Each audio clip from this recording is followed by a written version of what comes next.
Hoy vamos a analizar a fondo un libro que arranca con una pregunta que, la verdad, te deja cao. Si tu vida fuera una película, sería una que la gente querría ver hasta el final. Uf, es una pregunta potente, desde luego. Pues sí, nos metemos de lleno en Despierta tu héroe interior, de Víctor Hugo Manzanilla. Tenemos aquí sobre la mesa extractos del libro, un resumen bastante completo y también una entrevista con el autor. A ver, la idea de fondo que nos propone Manzanilla es cómo montar una vida que de verdad tenga chicha, que tenga sentido. Y para eso usa como mapa la estructura de las grandes historias. Y lo curioso es que todo nace de un momento casi de revelación, que él mismo vivió. Sí, totalmente. Él cuenta que fue a una charla de un escritor, Donald Miller, y Miller relató cómo unos productores de Hollywood querían hacer una peli sobre su vida. Ajá. Se sentaron con él y después de escucharle, le soltaron sin anestesia. Tu vida real es aburrida. Vaya tela. La gente en el auditorio, claro, se rió. Antes de continuar, no olvides suscribirte al canal y activar la campanita para no perderte ningún libro como este. Pero para Manzanilla, según cuenta, eso fue como un puñal. Claro, porque le obligó a mirarse al espejo. De repente se preguntó si su propia vida, ir siempre a los mismos restaurantes, coger la misma ruta al trabajo, los mismos planes de fin de semana. Si se había convertido en una película que ni él mismo querría ver. Exacto. Y de ahí sale el concepto que es la columna vertebral del libro. La silenciosa desesperación. Uf, es que cita una frase demoledora que lo resume todo. Sí. Exactamente, casi todas las personas viven la vida en una silenciosa desesperación y se van a la tumba con la canción todavía en ellos. Es tremendo. O sea, la idea de llegar al final y darte cuenta de que no has hecho nada con tu potencial. Pues la propuesta del libro es precisamente esa, darte un método para asegurarte de que cantas esa canción y a todo pulmón. Y su argumento es que, para vivir una gran historia, primero hay que entender cómo se escriben. Justo. Sostiene que las historias que nos enganchan, desde los mitos antiguos hasta los taquillazos de Hollywood, no lo hacen por casualidad, siguen un patrón. Pone un ejemplo que me parece brillante por lo visual que es. Sí. Compara dos películas sobre barcos que se hunden, Titanic y Poseidón. Las dos con presupuestos gigantescos, efectos especiales de primera. Pero con un legado completamente distinto. Totalmente. Es que la diferencia es abismal. Poseidón, según el análisis del libro, va sobre el desastre. Es una película de efectos especiales. Lo importante es el caos, el efecto visual. Eso es. En cambio, Titanic, usa el hundimiento casi como telón de fondo para contar algo mucho más profundo. La historia de liberación de su protagonista, Rose. Exacto, que está atrapada en una vida que no quiere. O sea que la conclusión es que los recursos son secundarios, ¿no? Puedes tener dos personas con las mismas oportunidades, pero la historia que deciden vivir con eso Exacto. marca toda la diferencia. Y ahí es donde el libro propone algo fascinante. Toma una herramienta de los guionistas de Hollywood, el famoso viaje del héroe. Que en realidad viene del concepto del monomito de Joseph Campbell, un académico. Sí, y la convierte en una especie de GPS para la vida. ¿Y cómo funciona exactamente esa estructura? Porque suena a fórmula de guión, pero el libro insiste en que es un mapa para la existencia. Pues lo presenta como un ciclo de 7 pasos. El primero es un mundo ordinario. Tu día a día. Eso es, la rutina, la zona de confort. Todo lo que es predecible y seguro. Hasta que algo lo rompe.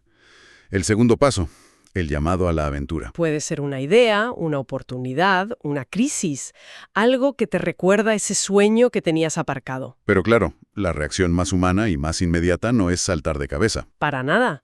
Por eso el tercer paso es la negación de tu llamado. El miedo. El miedo en mayúsculas. El miedo al fracaso, a lo desconocido, al qué dirán. Es esa voz que te susurra, mejor quédate como estás. Pero la vida, o la buena narrativa, no te deja en paz. Y llega el cuarto paso, el incidente inductor. Un evento que te empuja a la piscina, quieras o no. Es una puerta que se cierra detrás de ti, un punto de no retorno. Y ese empujón te mete de lleno en el meollo de la cuestión. El paso 5, el conflicto. Tienes que superar. Y aquí es donde la historia se pone interesante. Sin conflicto, no hay película. Y es interesante la relación entre ese paso, el conflicto, y el que viene después, el sexto, que es la resurrección. Totalmente. Porque el conflicto te desgasta, te pone a prueba, te lleva al límite. La resurrección es simplemente seguir luchando, ¿verdad? No, es ese momento de la historia en el que el héroe está completamente vencido. Toca fondo. ¿Cree que ha perdido? Y es en ese pozo de desesperación donde encuentra una nueva fuerza, Una nueva perspectiva. Antes de continuar, no olvides suscribirte al canal y activar la campanita para no perderte ningún libro como este. Es un renacimiento interno. Se da cuenta de que el objetivo externo quizá ya no es lo más importante, sino en quién se ha convertido para llegar hasta ahí. Y esa transformación es la que le permite llegar al séptimo y último paso, la victoria. Consigues el objetivo, alcanzas el sueño. Y lo que dice el libro es que tras esa victoria vuelves a un mundo ordinario, pero tú ya no eres el mismo. Estás transformado. Y el ciclo puede volver a empezar. Dejar de buscar esas aventuras es, como dice el autor, dejar de vivir y solo existir. El problema es que el primer obstáculo, y a menudo el más grande, es precisamente ese mundo ordinario. La comodidad es una jaula de oro. Hay un ejemplo en el libro de la película Cadena Perpetua que te hiela la sangre. Uf, sí. El personaje de Brooks, un bibliotecario anciano que lleva 50 años en la cárcel, consigue la libertad condicional. Y su reacción es intentar matar a un guardia para que le dejen quedarse. Es tremendo. La cárcel se había convertido en su mundo ordinario. Le daba más miedo la incertidumbre de la libertad que la certeza de su celda. Es una metáfora brutal de cómo nos podemos acostumbrar a nuestras propias prisiones. Un trabajo que odiamos, una relación sin futuro. A veces el confort es más paralizante que el miedo. Vale, entonces, si logramos ver los barrotes de nuestra jaula, ¿cómo respondemos a ese llamado a la aventura? Pues el libro lo conecta con una palabra que hoy está muy de moda, pero aquí le da una vuelta de tuerca: la pasión. Ajá. Basándose en lo que ha aprendido de otros mentores, Manzanilla la define desde dos ángulos muy potentes. Primero, la pasión no es solo lo que te encanta hacer, también puede ser lo que odias profundamente. Como la injusticia, la pobreza. Exacto, algo que te enciende por dentro. Y segundo, que para mí es la clave de todo. Pasión es aquello por lo cual estás dispuesto a sufrir. Ojo, eso lo cambia todo.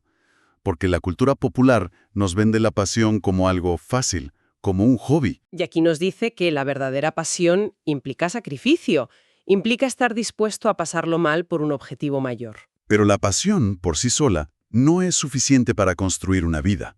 Puedes tener mucha pasión y acabar estrellándote. Por eso el libro presenta un modelo muy práctico, 3 círculos que se tienen que cruzar. Pasión, capacidad y mercado. Eso es. Entiendo el modelo, pero suena casi demasiado perfecto. ¿En la vida real no es casi imposible encontrar ese punto exacto? ¿Qué haces si solo tienes 2 de 3? Es una pregunta muy pertinente. Y el libro lo aborda.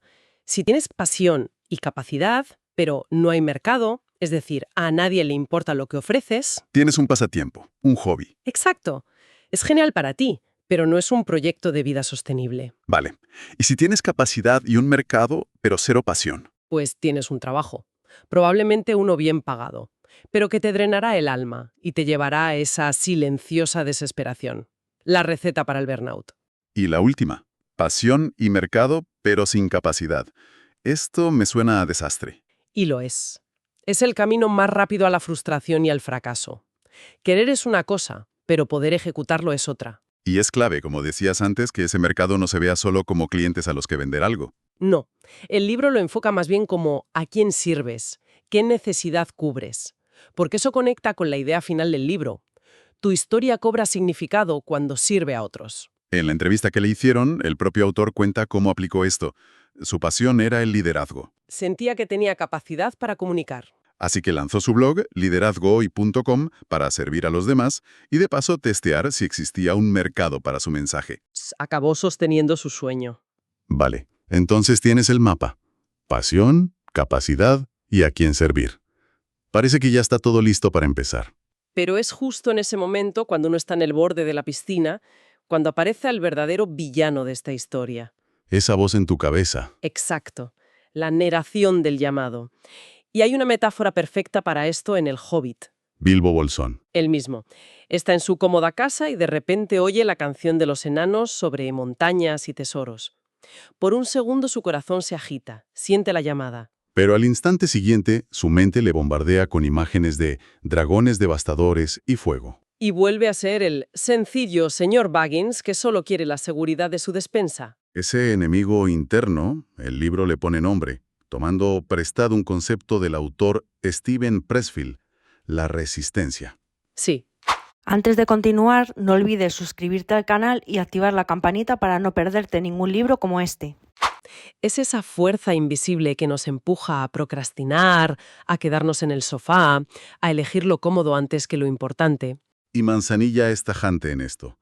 La resistencia es el enemigo número 1 de tu historia, y solo se la vence de una manera. Con acción. La intención no vale nada. Pensar en ir al gimnasio no quema ni una caloría. Hay que levantarse. Pero a veces la resistencia es tan fuerte que necesitamos un empujón. Y ahí entra el incidente inductor. Puede ser algo que te pasa, como un despido, o, y esto me parece muy potente, algo que tú mismo creas. Has puesto el dedo en la llaga. Ese es uno de los conceptos más prácticos del libro. La idea de que puedes diseñar tu propio punto de no retorno. Pero eso de crear tu propio incidente inductor suena arriesgado. ¿No es añadir estrés innecesario a tu vida? Es un riesgo calculado. Y el libro argumenta que es mucho mejor un estrés agudo y con propósito, que te obliga a avanzar, que el estrés crónico de la silenciosa desesperación. El que te consume lentamente. Justo. El ejemplo que pone de Donald Miller es brutal. El de su padre, ¿verdad? Sí. Llevaba 30 años sin ver a su padre, que le abandonó de niño. Tenía pánico a contactarle. La resistencia le tenía paralizado. ¿Y qué hizo? Creó su propio incidente inductor. Envió un mensaje a 10 de sus mejores amigos diciéndoles: «Mañana he quedado con mi padre». Se quemó los puentes a sí mismo. Ya no podía echarse atrás sin tener que admitir ante sus amigos que era un cobarde. Se obligó a entrar en su propia historia. Y ese incidente te lanza de cabeza al conflicto. Y aquí es donde el libro propone el cambio de mentalidad más radical de todos. Totalmente. Nos han enseñado a ver el conflicto como algo malo, como mala suerte. El libro dice: no, el conflicto es el motor de una buena historia. Sin conflicto, la película es un tostón. Suelta una frase muy provocadora. Tu vida será tan inspiradora como el nivel de conflicto que estés dispuesto a superar. Es una idea potente, pero alguien podría argumentar que la vida no es una película. ¿No corremos el riesgo de simplificar demasiado las cosas e intentamos encajarlo todo en un guión de Hollywood? Es una objeción lógica, pero creo que el libro no propone que añadas conflicto artificial a tu vida, Sino que sino que reinterpretes el conflicto que inevitablemente va a aparecer.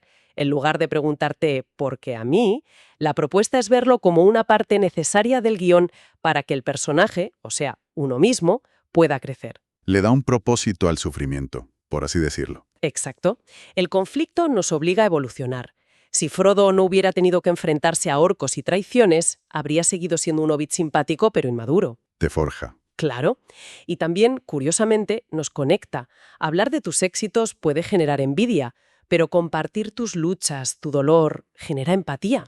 Y hay un último punto sobre el conflicto que me gustó mucho, que nos hace apreciar la vida. La experiencia del propio Manzanilla. Eso es. Al mudarse de la primaveral Venezuela al invierno helado de Ohio, dice que allí aprendió a valorar un simple día de sol como un milagro. Algo que en su país natal daba completamente por sentado. El conflicto o la dureza del invierno le enseñó a apreciar la luz. En definitiva, se trata de dejar de ver los obstáculos como interrupciones y empezar a verlos como la trama principal. Son las escenas que construyen al héroe y hacen que la victoria final, cuando llegue, tenga un significado real. Al final, el análisis de Despierta tu héroe interior nos deja con una idea muy clara. O somos espectadores pasivos de nuestra vida, o nos convertimos en los guionistas activos. Y este modelo de la jornada del héroe no es tanto una fórmula mágica, Sino una herramienta, una brújula para navegar la incertidumbre y buscar una existencia que de verdad valga la pena. es un cambio de mentalidad total. Ver tus miedos no como una señal para detenerte, sino como la negación del llamado. Y ver los problemas no como mala suerte, sino como el conflicto necesario para crecer. Esto transforma por completo la experiencia de vivir. De repente, las dificultades tienen un propósito dentro de una narrativa mayor. Es una idea muy dura, esa de tener que llegar al punto más bajo para poder resurgir. Te hace pensar en esos momentos en los que has querido tirar la toalla. Y quizás, sin saberlo, estabas justo en la escena de la resurrección. A un paso de la victoria. Y el libro concluye llevando todo esto un paso más allá. La verdadera victoria del héroe en las grandes historias no es solo para él. No se trata de acumular tesoros para guardarlos en una cueva. No. El héroe vuelve a su mundo ordinario con un elixir, algo que puede compartir para mejorar su comunidad. Antes de continuar, no olvides suscribirte al canal y activar la campanita para no perderte ningún libro como este. Con lo cual, la pregunta con la que nos tenemos que quedar no es solo ¿cuál es mi historia? El libro nos empuja a pensar en algo más grande. Teniendo todo esto en cuenta, la reflexión final es: ¿a quién sirve tu historia? Antes de continuar, no olvides suscribirte al canal y activar la campanita para no perderte ningún libro como este. Libros que abren puertas, palabras que enseñan más. Dinero y libertad, todo lo vas